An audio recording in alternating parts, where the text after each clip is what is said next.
snap it, and it's Trey Burton who throws caught. Foles, touchdown. Here he goes. It's Hester. Inside the 30. Hester's going to take it all the way for a touchdown. Fields stumbling, trying to cut it back. Justin Fields making magic happen. There goes Fields. Touchdown! Hurts on first down, fires downfield. It's Deshaun Jackson back in the lineup. Missed the last 7 games, and he will take it 81 yards. A somersault into the end zone. His first touchdown of the season.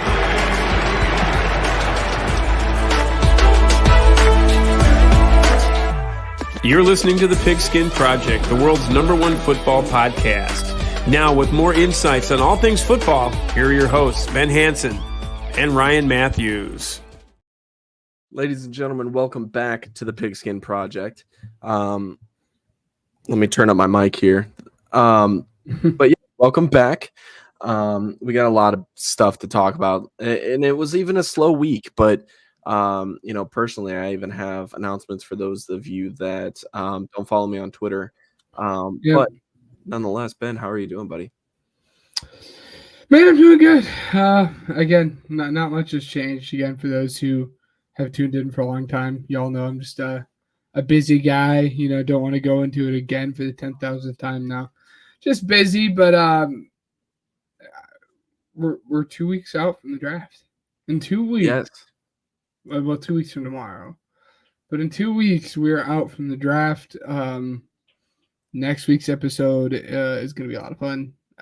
Probably going to be one of my favorite episodes that we've ever done. If you guys aren't aware of that, you guys don't follow us on Twitter. First off, pause this and go ahead and follow us on Twitter. Yeah. And then tune back in. But next week is going to be a My Guys episode. So we're going to talk about our favorite guys in the draft. Just one last episode before the draft. So I'm just, again, it's right around the corner to the point where I can taste it and it cannot come soon enough. It's right around that point in the school. It's going to give me a nice little burst into the school year. It's the week right before finals. So I am honestly ready for it to come. Kyle Gagliardi coming in saying, will you guys be releasing the all-in footage as well? If you are an AEW fan or fan of wrestling in general, odds are what he's talking about. What he's talking about. So essentially, my favorite wrestler of all time, CM Punk, he kind of got into a backstage skirmish at the London show that he went to in I think it was middle of last year. And so basically, he went on a podcast to talk about it last week and just kind of told everybody what happened straight up. And AEW didn't like it because CM Punk's with WWE now. And because AEW is a bunch of petty D-bags, they decided, hey, screw you. We're just going to release the footage out live to everybody of what actually happened backstage. Little did they know it actually backfired and it looks horrible on the company. Punk was telling the truth the entire time, and I'm heated. So if you guys want more content about wrestling and stuff, if by chance you guys are wrestling fans, follow the Main Event Network on TikTok. It's at @main_event_net, because I will be putting out content like that here shortly. Unfortunately, I didn't have the time to do it. Kyle Gagliardi saying, sorry, I didn't mean to start a wrestling combo on a football podcast. We're good. It's still the beginning. But yeah, I haven't been able to put out content yet just because I just got home from work a few hours ago and I'm just exhausted. Main Event Matthews. Yes, sir. What I was getting at, for those of you that don't follow me with my Twitter account, that's right underneath my name, which, by the way, I don't know if anybody's paying attention or not, but I am 7 followers away from 400. So just saying, saying, get this man there. But anyways, so I have made a pretty crucial decision that I was thinking about over the past couple weeks. After careful considerations with friends and family, I have decided to step away from coaching football. This was something that was really, really on my mind for a while. But I'm going to kind of ramble on a little bit. So if you guys are listening in the future, just, fast forward a little bit. But I'll pop up the banner. It's going to look like this when I'm ready. But anyways, so basically at the start of the podcast, right, when we first did it, 108 episodes ago, right? Wow. Yeah, it's insane. Been a long ride with you, but I was still in college, right? This was, a while ago. This was our sophomore year of college. And I want to say the fall of that. So going into not last season, but the season before that, I decided that college just needed a break, or I needed a break from college. So that's what I ended up doing. And I've been able to make a lot of huge steps in life since then. Broadcasting has been going well. I was able to coach, but I discovered that through, I was working. I had the podcast that I was trying to keep track of with you. I had my broadcasting job as well. And then there's one other thing I'm forgetting about: broadcast job, podcast, and there was something else. School. That's what it is, because I dropped out. But anyways, so I went to school and just kind of decided, like, there's a part of me that told myself, like, why am I here? Like, I don't want to be here. There's no motivation. Nothing's driving me to get up out of bed in the morning and get there. And I had no drive to even pay attention in the classes. So at that point, my grades were plummeting, and it just boiled down to, this is a waste of time. This is a waste of money, of people that I'm caring about that, actually wanted to put forth the effort in paying for it for me. God bless them. I love my parents to death, and they really, really put that foot forward. But, told them straight up, like, listen, I'll be honest with you. I'm not putting my best foot forward. My motivation is down the drain, and ultimately I've got way too much on my plate right now. And I think that if I were to take a break and really just alleviate that stress, that's what I'd really like to do. So broadcasting kind of slowed down in terms of scheduling. That wasn't my decision. That was more so Regional Radio Sports decision, which I am totally fine with. In fact, I take that as a blessing from God, saying, hey, take a breather. You're good. Then I started kind of seeing a climb in my progress at work, to where I was starting to do better, make a little bit more money, stuff like that. So fast forward a couple months, I moved out. I moved into my uncle's place. He's an awesome dude. Very happy to, receive the privilege to be able to live how I'm living right now. Yeah. And I was able to coach, stuff like that. Coach Tyler, who we've had on the podcast, which I'm sure we'll have on the podcast again shortly here in a couple weeks. He gave me the opportunity to coach. If you guys have been listening in since last fall, you guys know that I updated you guys on a week-to-week basis on how the team is doing. You saw a Bishop Knoll shirt. But this is where I'm at. So right now I'm starting a new job that's going to give me the privilege to move out of here and get my own place. And that's where I'm at. I would really like to put out more content here in the meantime. And I would really like to put out more content for Main Event Network when I get the chance to. And the podcast has always been my first priority when it comes to creative. So, that's what I really want to intend on. But I do fully intend on getting my apartment and going back to school and making those my first two priorities, and then doing the podcast and everything else afterwards. But that's the only thing I want on my plate. That's why I stopped coaching. For anybody that I'm, might have coached in the past, there's a little bit of an echo, bud. Yeah, I don't know anyways, for those of you that I might have coached in the past that might be listening, for Coach Tyler, if he's listening right now, I just want to say thank you. I'm not done yet. In fact, it's basically, instead of coaching full-time like I've intended on doing, I will be moving into kind of like a part-time volunteer kind of role with the team, to where if I have the time to go and do it, I will. So the support from everybody has been awesome.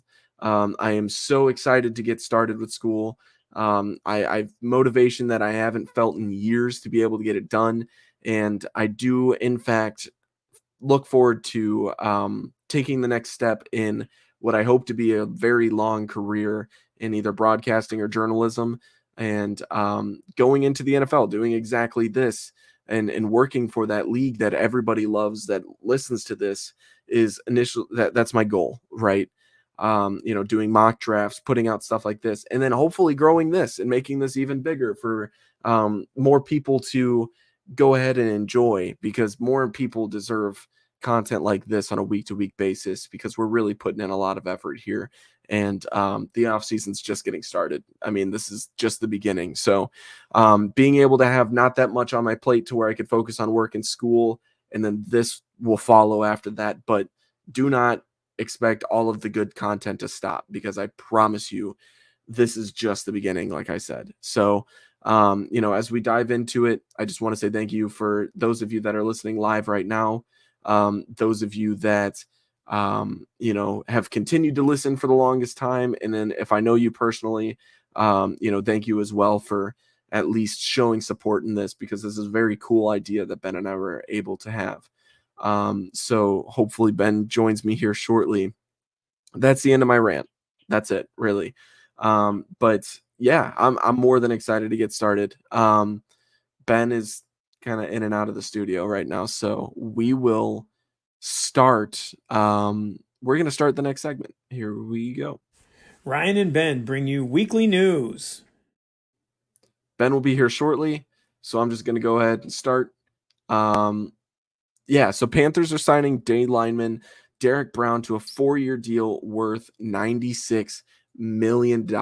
So he's been really, really good. Looking up his stats right now, he had 8 sacks in his career, but he had 2 sacks. As a defensive tackle, it's pretty decent for the Panthers. He's been on the team for 4 years.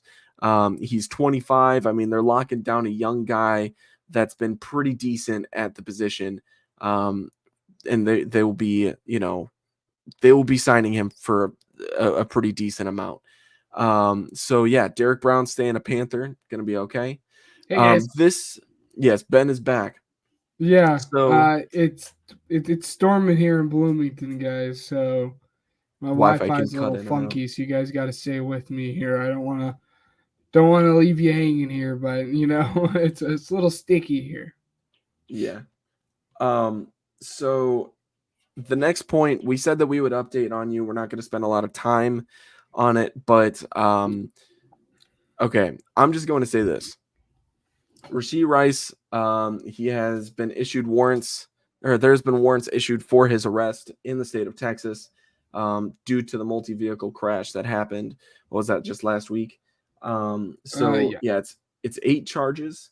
It's 6 counts of collision involving bodily injury, 1 count of collision involving serious bodily injury, and 1 count of aggravated assault. All of the charges are felonies. So not a great look for the guy that just had a rookie season, and a great one at that. So basically, as far as the Texas Department of Criminal Justice goes, so a collision involving injury carries a penalty of imprisonment for not more than 5 years, or confinement in the county jail for not more than 1 year, and a fine not to exceed $5,000 or both. Let's see, collision involving serious bodily injury, a 3rd-degree felony. It's carries a punishment of not more than 10 years or less than 2 years. So it's punishable by 2 to 20 years in prison and a fine of up to $10,000 for aggravated assault as well.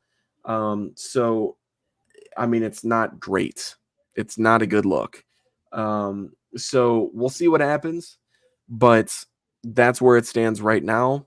And that's about as far as we're willing to go on the podcast. But he also had possession of marijuana on there as well. So this is not a great look for him. And ultimately it's a bummer. I mean, that was a my guy last year. And if you don't know what a my guy is, tune in next week, because we will definitely be going over a my guy. But that's really it. unless Ben has something to say. Yeah, no words yet on what his suspension in the NFL is going to be, but I'd be very surprised if he doesn't get a multiple game suspension. But again, there's not, we try our best to not inform you guys on what's going on around the NFL and kind of leave it at that with these kind of cases. So, and another one as well coming in for a player that's not even a rookie yet. Texas defensive tackle T'Vondre Sweat was arrested early on Sunday for a DUI. He blew a .25 at 6:08 a.m., almost an hour and a half past when the officers first arrived at the scene, meaning more than likely he would have blown a higher blood alcohol content when the police had arrived there initially. Why it took them so long is beyond me, but who knows? It will affect his draft stock. That's the expectation. But at the same exact time, my point of view on it is the fact that we did have Jalen Carter in, I would say, a more dangerous. I mean, he was involved in an accident that killed somebody last year. So he was involved in an accident that killed someone, but he wasn't drinking and driving. He was street racing. They're different, in my opinion. Not to have this conversation and not for us to, discuss whether it's right or wrong. But whether you think it's worse or not, there are players that have been doing. It's like an every year type thing to where somebody sad. Gets in trouble. It is, yeah. But I'm just saying this guy will get drafted. Whether he'll get drafted, but yeah. We're not going to be able to get to defensive tackles in terms of our deep dive. Defensive tackles and interior offensive linemen were the two that we weren't able to do just because of time and stuff. But he already had concerns of his own. He was probably DT3 for me, but he had good conditioning concerns. He had character concerns before this, and now you add this on top of it. He'll get drafted, but it's definitely going to hurt his draft stock. I mean, yeah, it's at the end of the day, yeah. I'm not saying, first round pick anymore. You know what I mean? But it's just truly unfortunate. But you still have Byron Murphy. Please do not confuse him for Byron Murphy because they both went to Texas. Yeah. Byron Murphy's still going to be a first round pick. T'Vondre Sweat was likely at second to third. So yeah. But anyways, Jaguars are giving Josh Allen, the edge rusher, not the quarterback, a 5-year extension worth $150 million. Good signing for the Jaguars. Pretty pricey, but it is what it is. Yeah. And then this one, Eagles will play the Packers in Brazil for the home opener. That's exciting, right? Yeah. I mean, schedule leaks already. Well, the NFL announced it. I mean, not leaks then. Yeah, whatever. Look, I'm tired, man. I will say it threw me off. I mean, the leaks throughout this entire process was that it was going to be the Browns. And it pretty much felt all but confirmed that it was going to be the Browns. So when they dropped this news, it kind of everyone was like, "Whoa!" It's not. It's the Packers. We might have to get Caitlin Gill on or something like that to Caitlin Gill. That'd be fun. Or I know there's a Packers fan that tunes into this podcast every week that was tweeting some stuff on Twitter earlier. That goofball. Yeah, Kyle Gagliardi is who he's talking about. Yes.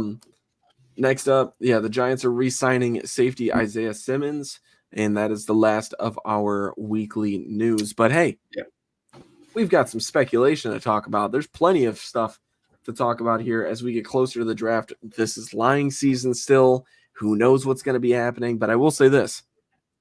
With the amount of buzz that's going to be happening in the top 10, it's going to be a crazy top 10 to follow. And if you don't have a live stream that you are going to be watching already, you need to be watching ours. Ours is going to be scheduled for the first round. I believe that's on the 25th. Yes, the 25th. Yep.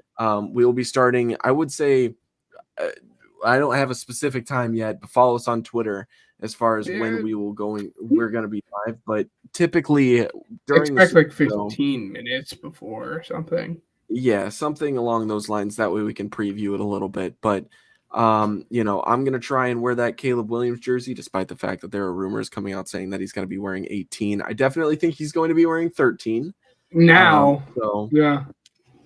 For those who don't know why we say now, it's because there's a veteran player who the Bears have traded for that wore 13. If you don't know who I'm referring to Keenan Allen. So everyone was like, "What is he going to do?" But then Keenan Allen, interrupt me if I'm wrong, but he's wearing 15 now, correct? yes, Yep. which is fun to So think that about, leaves 13 open. Well, I want to say it leaves 13 open because Tyler Scott has it, but I'm not. No, Tyler worried. Scott changed his number too. Oh, so 13 is open. Yes, yeah, Tyler All Scott. right, so it's Caleb. That's what I'm thinking too. Like, you could not make this. This is like the league's worst kept secret. You know what I mean? Like, oh, I wonder who the Bears are going to draft. It's Caleb Williams. Like, before it was up in the air. But yeah, Tyler Scott changed his jersey number to 10. And then, yeah, Keenan Allen changed it to 15. Another crazy jersey number change today. Jalen Johnson will be wearing number 1. And now he wore that. He wore that. Yeah, I can. Yeah, I'm excited about that. But he wore the number 1 in college. So, I mean, it is what it is. But yeah, definitely interesting, right? I mean, all these number 1 jerseys, it's probably not a Jalen Johnson jersey, but anyways, speculation time. So JJ McCarthy could be the second quarterback taken off the board per rumors. Dude, I'm actually confused as to who the Commanders are going to take. No, don't be. It's going to be, they're doing a very, very good job of hiding that it's going to be Drake May. Now, I've been saying why this would you entire hide time. that? I firmly believe that it's Drake because if they want to trade down or they want to see everything else, again, no reason to. Why would you show your hand, right? There's no benefit in showing your hand. Yeah. But it's going to be Drake May, I think, personally. If you guys have listened to this podcast long enough, you guys would know I'm going to be no shock with the flag behind me, but very unbiasedly still without that. I'm still like a JJ guy, but it's getting out of hand. Yeah. It's him going 2 overall. I mean, I'm not even a Jayden Daniels guy. I mean, everyone on the podcast, again, who's listened has knows I have my concerns about Jayden Daniels. But if JJ goes above Jayden Daniels or Drake May, there's nepotism or something. I don't know. Like this, like the son, like the owner's son had to be the one that made that call or something. Like he's clearly not in the same tier as those guys. So if he goes above those 2 guys, it's going to be a mistake. Let's just say that. I believe so too. Yeah, I'm not a fan of JJ McCarthy. I don't see what people see, and it's not even like he had a good combine. Like he had some okay throws. He had a bad combine though. I don't know. I don't think he had a good one. No, it's nothing spectacular. It's not number 2 pick good. Like I don't know. But anyways, Dolphins are going to try hard, or I'm not going to. They are trying hard to sign wide receiver Odell Beckham Jr. Just adding to an already dominant wide receiver room. OBJ is not a wide receiver 1 anymore. It's just past that point. So it is what it is. Next up, it's going to take more than 3 first-round picks for the Patriots to trade their pick, and it still doesn't guarantee that they even move it. I would probably bet that the Patriots are going to pick there. I personally think it's going to go Caleb Williams, Jayden Daniels, and then Drake May at 3. And then I think looks like here, hold on. Looks like I lost you here in terms of sound here. This is quite odd here, guys. I don't know what the issue with my sound is here today. That's weird. Oh. I don't know. Okay, well, I figured out the issue. The issue, for some reason, is my laptop doesn't want to connect to my headphones. Nice. Why that is, I don't know. Let's just continue. That's the rumor that it's going to be those 3 first-round picks that you were talking about. I think more than anything, it's just, again, it's them just trying to continue to drive up that price value. Yeah. It doesn't, again, like the more that they can get for the pick, obviously, the better. Again, I've kind of always been in the boat that the quarterback, like if a quarterback is there, awesome, but they can do so much. I mean, if they don't want to take a quarterback and they Jacoby can get Brissett's first round fine. picks, Yeah. like, why not? I think that there's a chance they actually do end up trading out. Yeah. You know, I really do. I think it's Just more because likely of than that. not. I mean, there's 2 generational quarterbacks at the front of this list. So if a team like Minnesota wants to trade up and draft JJ McCarthy at 3 overall, Whoa. then like go for it. That's interesting. Yeah, All right. I don't know what happened there, guys. But anyways, yeah, we talked about it today. Such as, I mean, there's a rumor going around saying that the Bears are interested in trading up for Marvin Harrison Jr., which at that point it's like, okay, what are we giving up? So Ben, I'm going to ask you this because I don't believe you answered. So here's this, right? If you're the Bears and 4 quarterbacks go back to back to back to back, so at that point, do you trade up to Arizona, or not Arizona, the Chargers, to try and land Marvin Harrison Jr.? Because rumors have it that they're open for business too. No, I mean, we've had this conversation. I've told you how I felt. I mean, I gave you a crazy hypothetical when it came to what the heck is going on. I gave you a crazy hypothetical when it came to that with DJ Moore. Obviously, it's not going to happen. It's just supposed to have a lot of fun. But I mean, for the right price, obviously, don't sell your soul for him. Yeah. But for the right price, absolutely, why not? And go ahead and build the best wide receiver room. Well, one of the best wide receiver rooms in all of football. You know, and you know, now for the future, hopefully, you have your Devontae Smith and AJ Brown for Caleb Williams. You know, Yeah. and on top of that, Keenan Allen. I don't know how long Keenan Allen would stay at that point, but you still have your 2 young stud duo that we've seen kind of take fire in the NFL with, like, your T. Higgins and your Jamar Chase, or your Brandon Ayuk and your Deebo Samuel, or your AJ Brown and Devontae Smith, and just stuff like that. So, I mean, if you can, absolutely, why not? But don't do it for more than your first next year, I say. I'm in. I think that. So the rumor was that it's 9 and our 2 second-round picks next year for 5. And I'm like, absolutely. Oh, 100%. That's without a doubt you make that deal. I said that I would even, let's see, because, Matt had asked. He goes, hey, if the Cardinals come back with the 2 Vikings picks, hypothetically, let's say that the Vikings trade up to Arizona's spot at 4 and draft JJ. You know, they give them, what is it, like 11 and 23, something like that. Yeah. And then a future second for 5. Mm-hmm. What's your counter offer? And Ben, I saw that you liked it. I'm not entirely sure what your thought process was, but my counter offer was number 9, next year's first. And then it was, I want to say, Carolina's second for, what was it, 5 and our 4th round back.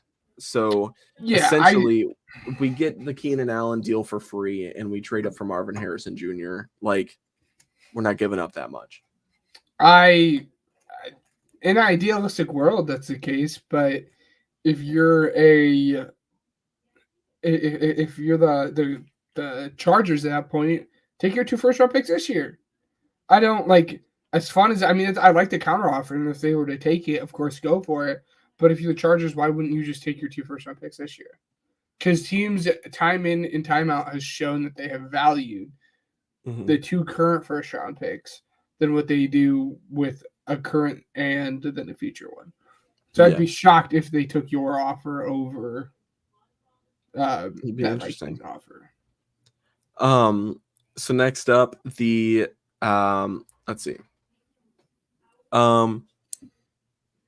Giants are interested in trading up for Drake May if he's not selected at number 2 overall. So that's pretty huge. You know, Drake May going to the Giants at 3. I mean, you know, all the way invested. And at that point, if I'm the Giants, I'm not doing it. I'll be honest with you. Like, especially if the asking price is just as much as what the Patriots said, 3 first-round picks for that, the Giants are in a huge hole as far as what they have right now. I would agree, but just at this time last year, people were saying that they could make a push to go to the Super Bowl, right? So, I never believed that and never bought into that. No, I mean, no. I think Dable could do it. And if you're going from 6 to 3, I don't think it'd be 3 first-round picks either. I think it would be less. Yeah, no, I honestly think that, if you're the Giants, here's my thing. Take it from me, a Bears fan who lived this reality, right? You don't put a quarterback in that situation, a new quarterback at least. You pay Daniel Jones a bunch, right? It's already set in stone. Let it play out. No. See what you have. No. That's where I'm at with it. I don't see why not, personally. Because Daniel Jones is bad and all you're doing is being stuck in mediocrity. As a Bears fan, you should know that's not a place you want to be. I mean, I do know that, yes, but I'm not a fan of putting the rookie quarterback in that situation. He has no help. So, I mean, of course he's going to look bad. Like, look at Bryce Young this year. Like, it's just not a good look. I don't know. It's just where I'm at. I don't know. I'm not saying like you were saying, at the top of this draft class, you have a chance for 2 generational quarterbacks. You go and get it. I don't care. Drake May would have been the best quarterback in last year's class. Obviously, knowing now what we know about CJ Stroud, different story, so on and so forth. But in the process of it all, he would have been QB1, I think, without a shadow of a doubt, without any question. He's a generational. I wouldn't say generational, but he's one of the better prospects. I would say more than half. Excuse me, guys. More than half the classes, he's probably quarterback 1 anyways. And if you can get him at 3, and you can go for it. Yeah, Brian Daboll develop Josh Allen. Why not? Go for it. Don't be stuck. You don't want to be stuck in. Look what look what they just did with Russ, right? They tried to play it out, and they're like, oh, we just paid him. We'll give him another year, and then all you did was prolong the inevitable. I'm not with it. If you have a chance to take a quarterback, do it. Yeah, I'm not. I don't know. I'll we'll get past that. But anyways, let's see. The Patriots are pushing hard to draft JJ McCarthy. Did not expect that whatsoever. There were reports saying they really, really liked Jaden Daniels at one point in time, and then we even discussed it on here. But I'm not for that. Again, we're not huge on JJ McCarthy going in the top 3, so it's pretty crazy. Here's what I'll say though. This next one is what I kind of want to dwell on a little bit. This one's so much fun. The Colts want to trade up in the draft for Brock Bowers. Yes. Not quite who I called it, but I knew it. I had the Colts. If you guys had listened to the mock draft too, again, not who I had them trading up for this time around. I had them going up for Rome, but it's a trade up possibility that people don't talk about enough. If they want to go and get their guy and they want to continue to surround that young quarterback with young talent, why would they not go and do it? It makes too much sense for me, especially, as much as I'm a Jelani Woods guy, he's done absolute squat. Why not? Go and get him another elite pass catcher. Yeah, I love it. Just because Bowers is so, what's the word? Consistent? Good? Yes, consistent and good, but great hands, great tackles. Versatile. One of the best receivers in this class. He's versatile. He's got a lot of, potential in more than one facet of the game. Yes, he's an elite pass catcher, and he's going to do very good for the Colts. He's going to give Anthony Richardson another option. I have his rookie card and an autograph out of 7, so I'm praying to God he goes off this year. But I think whatever they do, I'm thinking of it like this: Brock Bowers, Alec Pierce, and then Michael Pittman Jr. and then Jonathan Taylor. they can have a good offense. I mean, it's going to be good. And if that's what happens, like if I'm the Bears, I'm even thinking about it. Don't forget about it. Josh Downs had a good rookie year. Josh Downs, yeah, he'll be all right. But I really do think, Bears Colts is a must go to now for us, by the way. But we'll cross that bridge when we get there. But yeah, it's going to be awesome. Cardinals are seeking 3 first-round picks to move down from 4. This is also another thing in which I truly think that they're going to pick Marvin Harrison Jr. He's the closest thing to Larry Fitzgerald since Larry Fitzgerald, in my opinion. So it's like, get him back. He's a fast Marvin Harrison Jr. Or he's a fast AJ Green. That's what you're getting. And people like hear that comp and everyone's like, AJ Green. If you watch prime AJ Green and you're gonna say that guy's like a fast version of him, yeah. Yeah. This one's I find very interesting. Cowboys are a sleeper team to draft a quarterback. I want it to happen. I'll be honest with you. And it's not because I don't like Dak. I think Dak is I think he's a franchise quarterback. I like Dak. It's not just that. I want to see absolute chaos in the first round. I want this to be the greatest draft super show ever. So if you, like I said, don't have a show to watch other than the draft, watch us react to this, because we react after every single pick, and it's going to be live on the 25th. We will be going live. Just please trust me. It's going to be great. Believe me, guys, we've had some plenty of fun moments on the stream. Yes. I was pounding the table last year for a trade up for Jalen Carter, so I was pretty pumped when that happened. When we drafted Jordan Davis in the first round 2 years ago, that got quite the reaction from me. But then we got AJ Brown, and that was quite the reaction. The Texans doing like the double trade up for the second round pick. So just go and watch it. Yes. Okay. By the way, this makes sense. I like it. Rain Dakota. That's Dak for those who don't know. I would be surprised. I would be surprised if he even fell as far to the Cowboys pick. It goes back to them, like, honestly, like, realistically, they have shown to just, like, I don't want to say they've been scared this offseason, but they don't want to pay anyone. And I don't blame them for not wanting to pay Dak Prescott $60 million a year. But you kind of have to. You're at the point, you're not at a point where you can restart. You have to pay him. The other rumor coming out of there, though, too, is that, like, they're kind of getting fed up with Micah Parsons. And, like, people are saying, like, don't be surprised if he gets, like, I'm not even, like, an edge rusher in the first round guy. I mean, the Eagles just paid Bryce Huff, and we restructured Josh Sweat. I'll give you my first round pick for Micah Parsons. Like, I don't care. Like, I'll give you my first round pick. So it kind of sounds like Jerry's going to blow it up. I mean, I wouldn't be surprised. Dude's a schizophrenic at this point, basically. He doesn't know what he again, that notepad picture is like my favorite. Like, he just doesn't know what he's talking about. He's senile. It's time for him to leave. Not surprised the Cowboys are being run poorly. That's all I'm going to say. We'll leave it at that. Next up, the Eagles are working hard to extend wide receiver Devontae Smith in the near future, something you've been pounding the table for. You should be feeling good here. The fact that 2 other guys got extended before him is like, I'm again, as I said a couple podcasts ago, I'm not worried about it. The Howie Roseman doesn't like guys out of the building like this, but it's like, it's one of those things that's like, I have like a little shred of like stress because of it, because I have lost my favorite player in Jason Kelce. And for those again who have listened to the pod, showed up at WrestleMania. I was going to talk about it at the end of the pod, but I no, you're all good.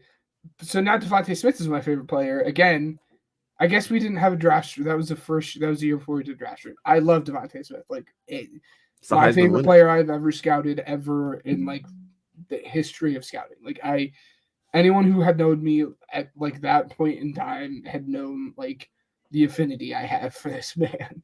So the fact that we have not re-signed him is stressing me out just a little bit. People are saying $25 million. That's what AJ's making. I think it'll probably be right around that. I think he'll be like, hey, I want to make the same as AJ, which I don't blame him for that. So let's go ahead and move on here. So yeah. Pro football isn't the only game in town. Let's take a stroll to Ben's College Corner. Ben, you did your research today, buddy. You got some homework done.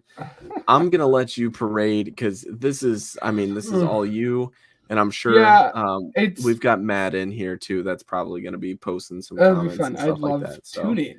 If anyone in general, if you guys have thoughts, please tune in. I'm gonna allow you to have your moment though, so that you can talk about him. But nonetheless, you have the floor now, buddy. Yeah, no. So today is offensive tackles, and bear with me, guys. If I start like freezing out and glitching out, Ryan will jump in here, I'm sure.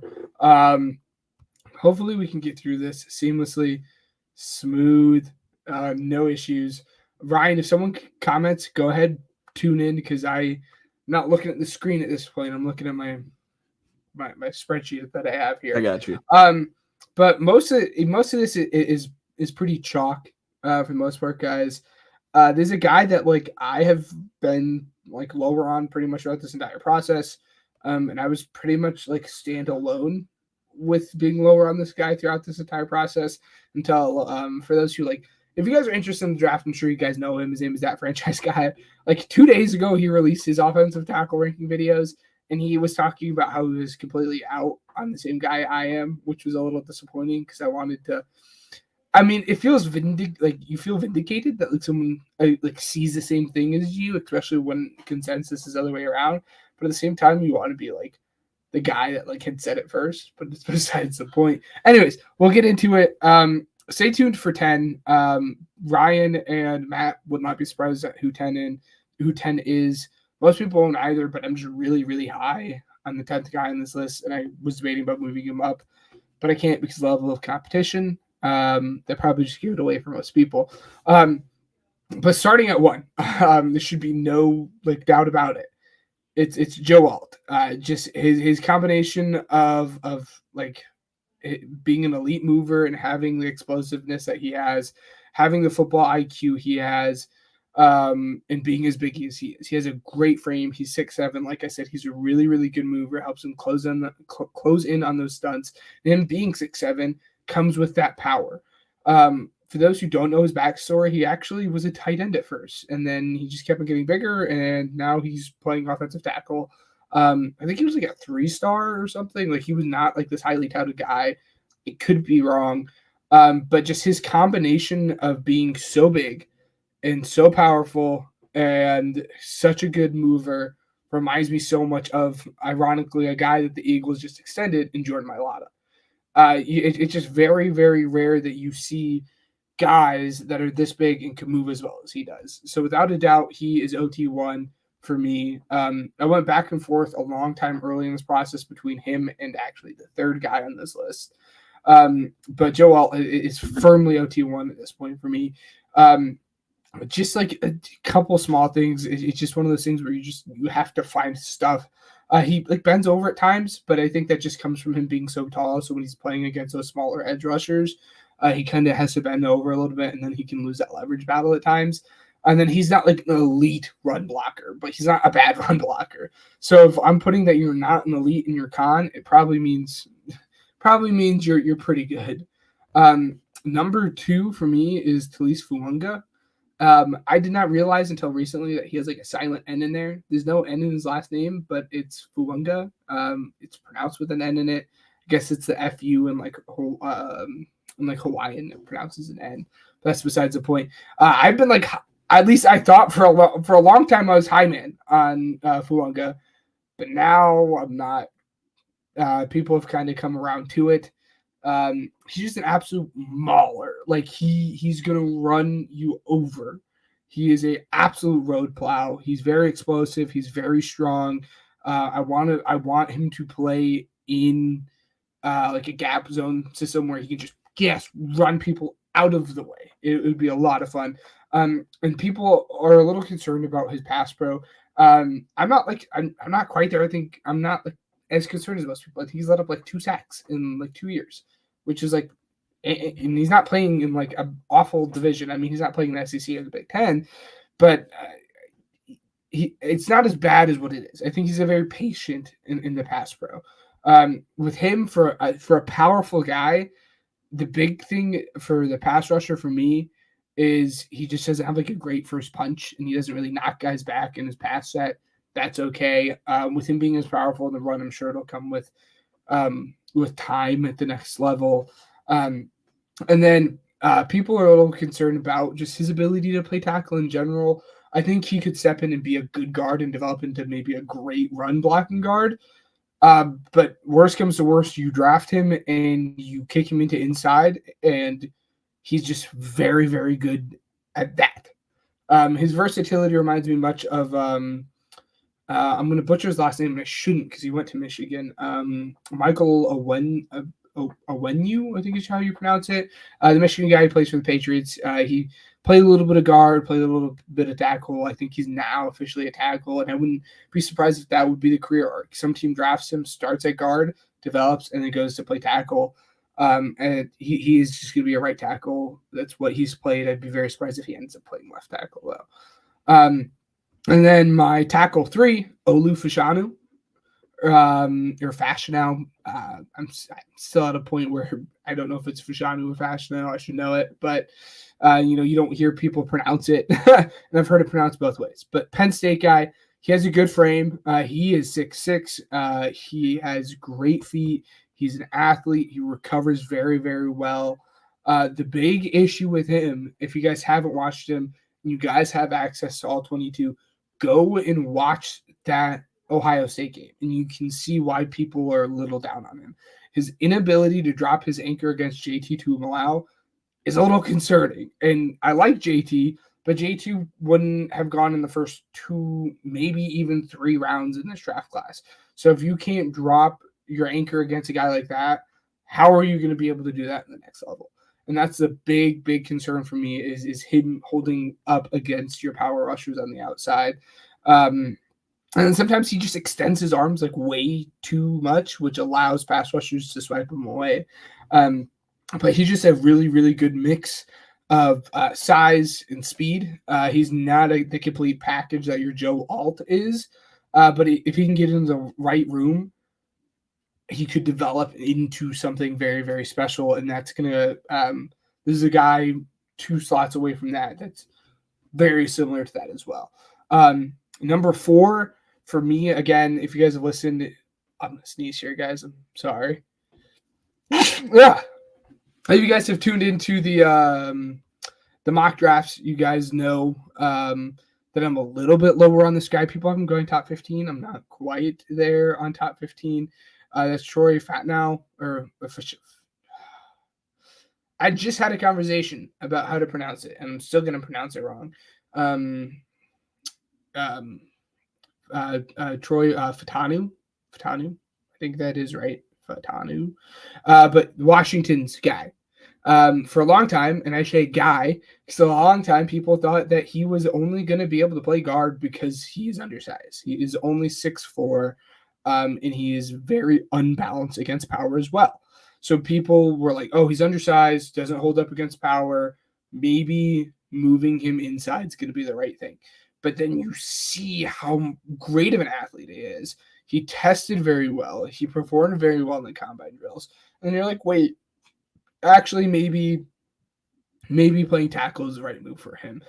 He's one of those I could see him going both ways. I want to try him at tackle first. If worse comes to worse, just like with Fuaga, you kick him inside and you call it a day.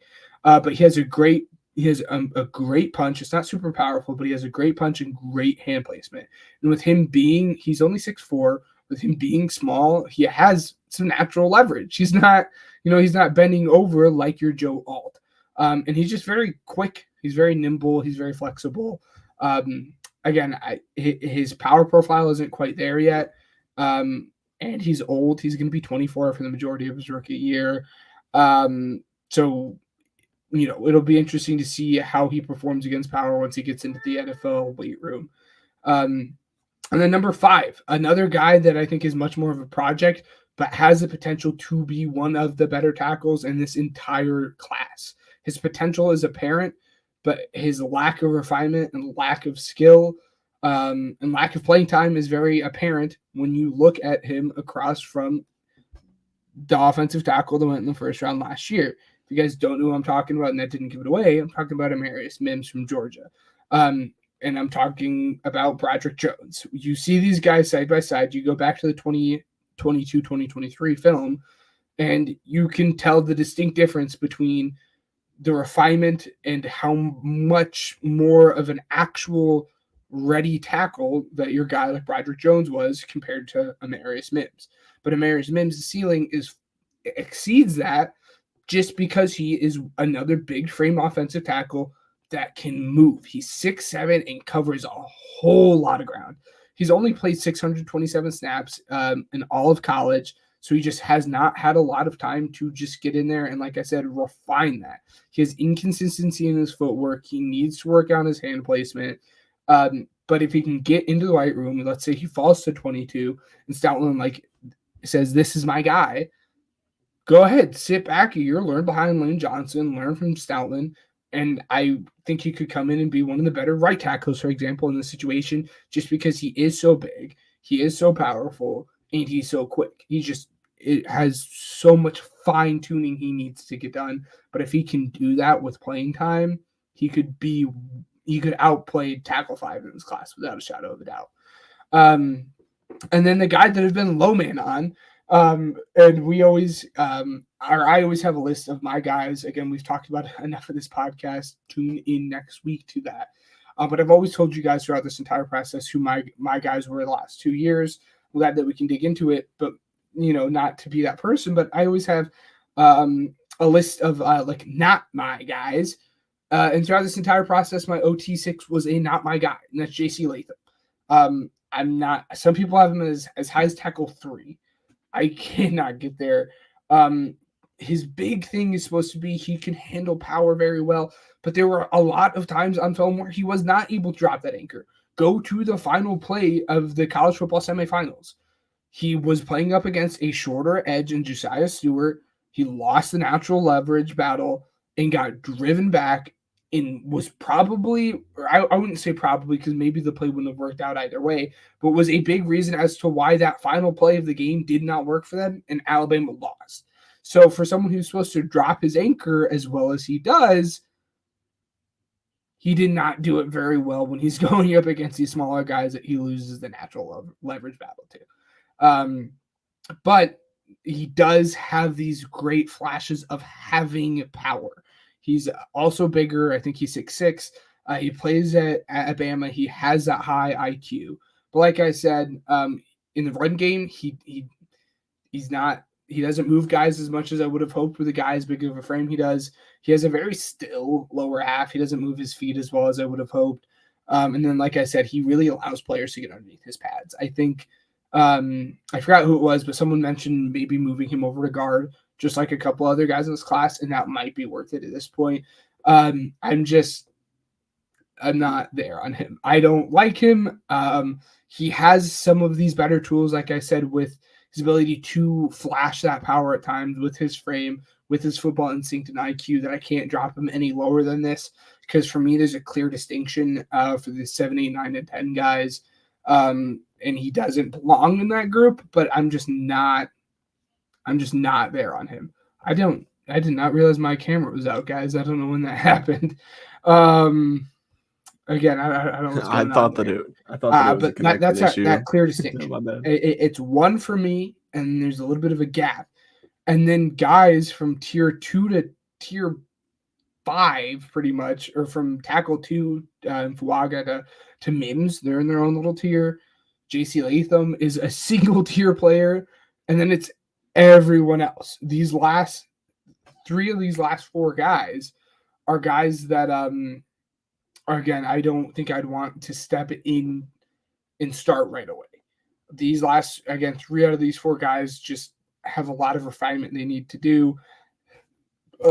They have a lot of upside, and that's why they're ranked within the top 10. But there's a lot of football knowledge and a lot of things that they need to work on. That being said, number 7, Tyler Guyton, Oklahoma kid. He only played 1 year there. He started at right tackle. And just like a couple of these other guys, he has your big frame. He is 6'7". What threw me off was he pulls like well for a dude that's 6'7", he pulled way better. In for those who don't know what pulling is, that's when in the run game they get off the line of scrimmage and run to like the other side of the field behind the rest of the offensive line. He pulls better for a guy at 6'7" than what I would have thought, and with that comes some good balance. For a guy that's 6'7", he has actually a good anchor. I think he has a better anchor than JC Latham, which is wild because that's supposed to be his big calling card again. But I don't want to spend this entire time pooping on JC. But he has a good anchor, and he just has a very strong punch. That being said, there's a lot of things that he needs to get more consistent at and better at, which makes me question his ability to come in right now. His hand placement is not very good, and with that is his hand fighting. When he comes against a very technical edge, like I think Laiatu Latu would have a field day with him. I really do. And he's only played 1 year. He lacks that experience.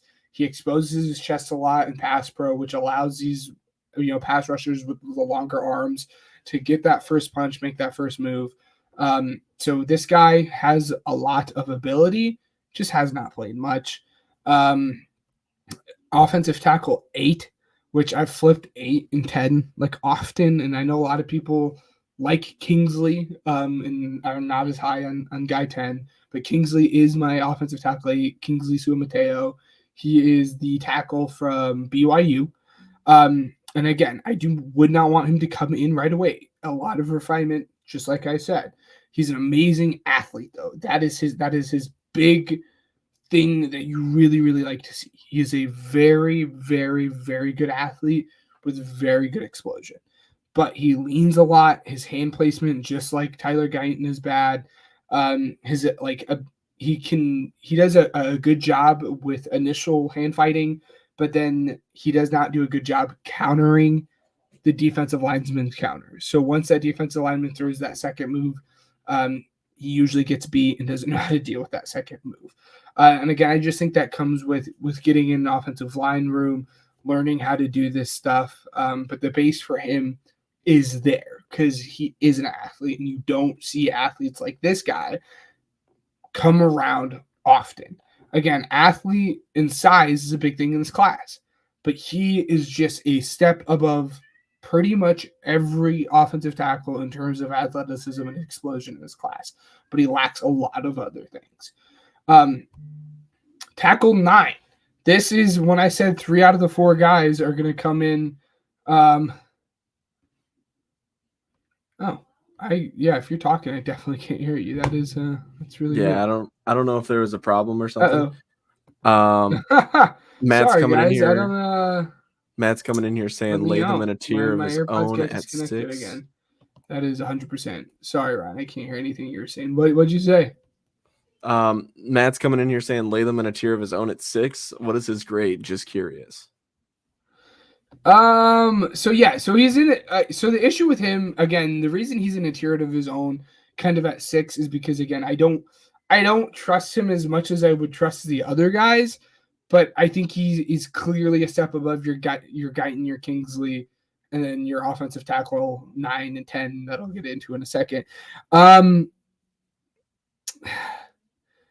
He's a late first rounder. Whereas 1 through 5, so Alt, Fuaga, Fashanu, Fatnow, and Mims, I would feel pretty comfortable taking within the top 25. I don't think I would take JC within the top. All right. 1 through 5, I would take in the top 20. I think JC's range probably starts around 22 with the Eagles, but I don't see him slipping outside of like the top 32. I probably have him graded. I have him graded as a late first round prospect. Again, I think his mix of frame, IQ, and the power he can play with at times is going to be really enticing for an offensive line coach to get his hands onto. But yeah, late first round pick is where I have him. And then after that, like people have Tyler Guyton going like mid-20s. I wouldn't want Tyler Guyton in the first round unless you are the San Francisco 49ers and you're very, very like in need of getting an offensive lineman and you're just desperate. Yeah, so late first round. The other top 5 guys I would have, a top 20, 25-ish grade on. But anyways, like I said, these last 4 guys, 3 out of the 4 of them, I'm really worried about their ability to come in because they need a lot of refinement.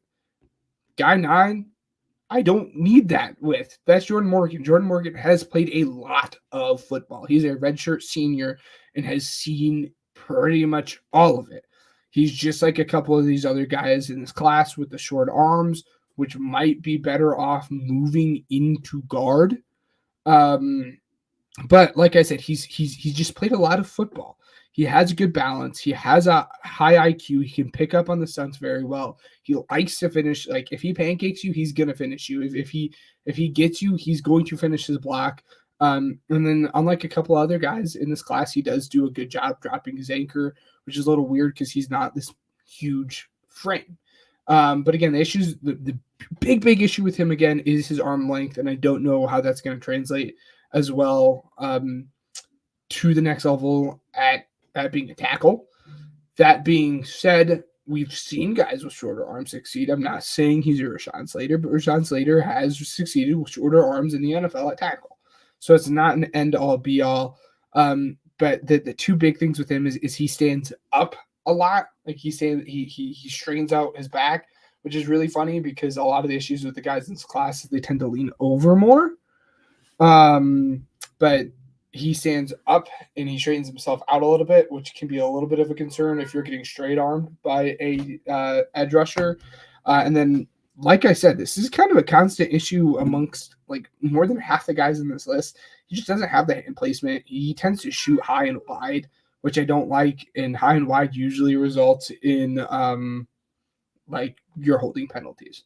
That being said, the last guy in this class, the guy that I absolutely love, I would like Eagles, if he's on the board at 53, absolutely take this guy.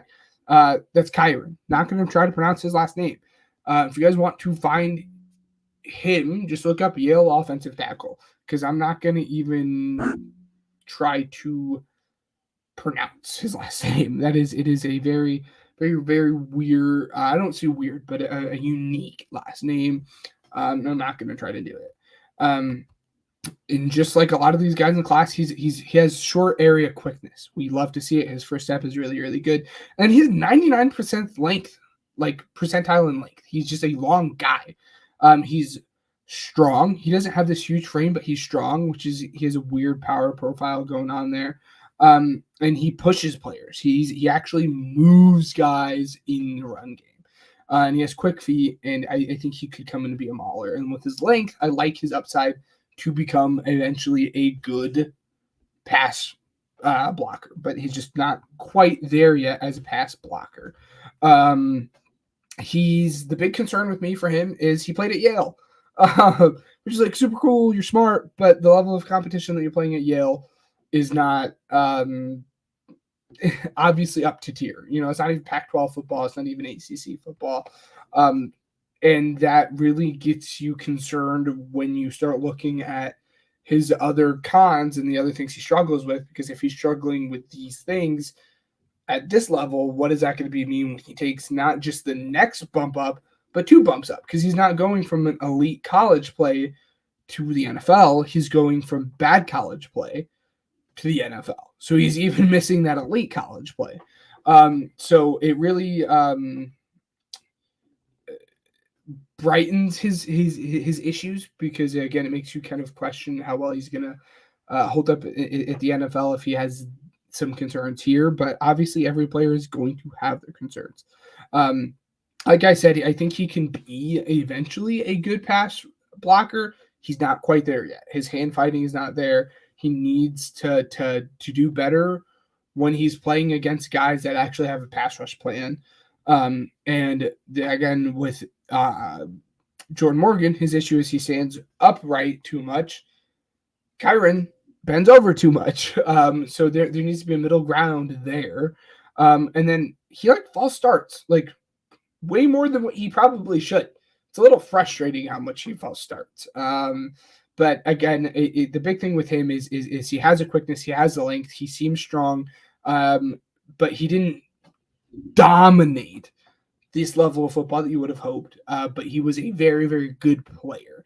He has all the traits, but he's just hasn't been able to put everything together as he should. But I like the traits. I like his 99th percentile length. I like his short area quickness.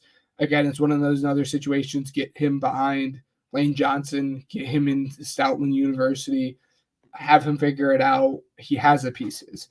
That's going to wrap up my top 10 for y'all. The big thing with this class is there's a lot of guys in this class that have the potential to be very, very good, but just lack the playing experience, lack that refinement. So it's going to be really, really fun to look back in the class in 5 years to see how much help coming to the NFL is going to be for these guys and getting into an NFL room, getting into NFL coaching, NFL weight room, and see how much that actually helps some of these guys. Because obviously not all of these guys with all these potentials are going to pan out. So it's going to be really interesting to see how, again, your Kyron, your Kingsley, your Guyton, your Amarius Mims, your Olu Fashanu end up turning out. Like half these guys are your potential. We like your traits, but you're not quite there yet. So it's going to be interesting to see how this class turns out. I'm very excited. That's offensive tackles. Again, we weren't able to get to interior offensive line and D tackle really quick with defensive tackle. For me, it's Byron Murphy and Johnny Newton. Obviously, those two are going to be your two top guys. Everyone's going to agree on that. People rotate back and forth whether it should be Johnny Newton or Byron Murphy. I like Byron Murphy just a little bit more. He reminded me a lot of Grady Jarrett. And then I personally had Sweat at DT3. Now I don't know where to place him with a lot of his concerns that we had recently talked about. Chris Jenkins is very good. I like Braden Fisk. He was the Florida State defensive tackle who absolutely tore up the combine. I know Matt is I wouldn't say very high in Michael Hall, but is higher in Michael Hall than I am. But those are the top guys that I think y'all need to watch out for. And then interior offensive line, it's basically Ben Jackson or Jackson Powers Johnson and Graham Barton and everyone else. And then you have like a little tier of Zach Frazier and then everyone else. But yeah, so that rounds out the in-depth breakdown of the top 10 offensive tackles in this class. And then just like the very quick thoughts on my defensive tackle and IOL. So. All right, so that'll do it. Like he said, we will be playing Weddle really quick, so let's go ahead and get that started. It's time for America's favorite game, Weddle. Ben, I don't know if it's like the connection or what it is, but yeah, your camera's back now. I don't know if you noticed that or not. Yeah, I just turned it back on. That's so weird. Again, I don't know what the issue, you guys. Again, we got a storm. Oh my goodness.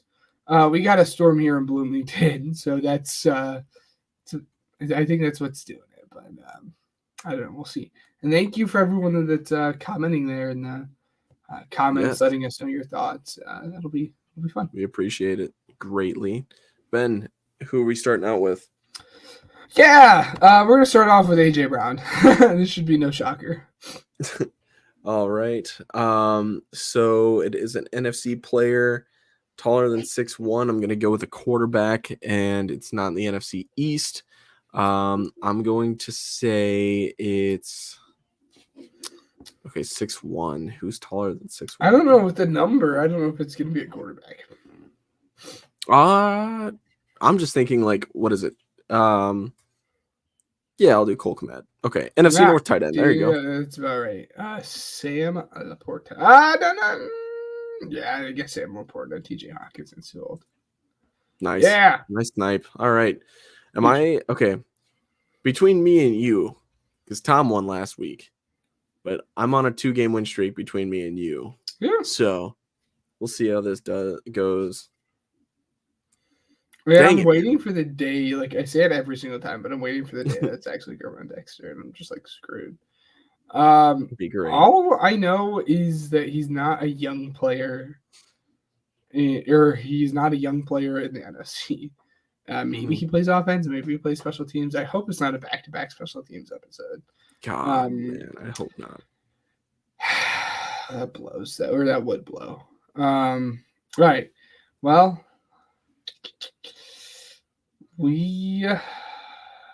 Lord, I don't even know who to go with. Brandon Cooks. NFC East, and it is special teams. Oh, no. Dang it. It's a kicker. Type in Gillen. There's no way it's Jimmy Gillen back-to-back, right? Go for it. I don't think so. No, there's no way, but I'll do it. Send it. Giants kicker. Is it Gano? Yeah. There it is. 3-game win streak. What's the record? There we go. So right now that moves it to 35-25, baby. 35-25 who? Yeah, it's you. But I mean, when was the last time we had a 10-game deficit? Like, this is huge. It's been a little bit. You're clawing back. Oh my goodness. It's all right. What's going on? Yeah, guys.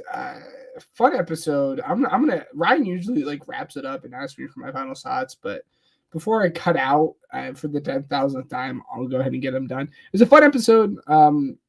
Harg Mollies, I love talking about him, obviously, for someone who played offensive line pretty much his entire football career. I always enjoy these things. I like getting in these debates. Really disappointed that I wasn't able to dig deeper in this DT class for you guys. There's still a lot of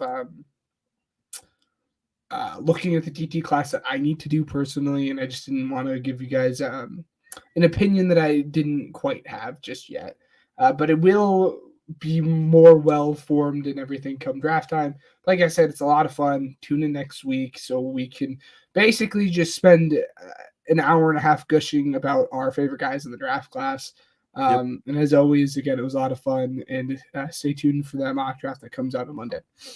He said it all. Ladies and gentlemen, please follow us on all of our socials here. There's YouTube as well for the Pigskin Project. We've got Twitter at the Pigskin Pod, Facebook, the Pigskin Project, and then TikTok, the Pigskin Project. Go figure, right? Very creative names. But we want to thank Regional Radio Sports Network, Uppercuts Grooming, and Spotify for podcasters for giving us the opportunity to branch out as a podcast. And until next time, this has been the Pigskin Project.